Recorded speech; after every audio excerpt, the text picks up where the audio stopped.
నమస్తే, BCC news కి స్వాగతం. నేటి ముఖ్యాంశాలు.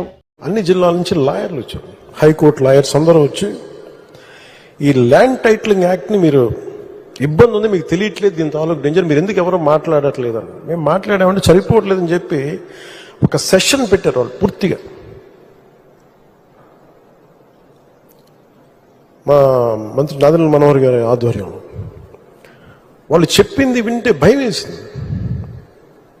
అందులో మరీ ఒకరు చెప్పింది, నా పొలంలో నీ ముఖం ఎందుకు, నా తల్లిదండ్రులు ఇచ్చిన ఆస్తి, నా తాతలు ఇచ్చిన ఆస్తిలో మీ ముఖం ఏంటి, ఇందులో మా తల్లిదండ్రుల స్వార్జితం, వాళ్ళ కష్టార్జితం, ఈ ముఖ్యమంత్రి ఫోటో ఏంటి, పొలాల్లో సరిహద్దు రాయిల్లో మీ ముఖాలు ఏంటి,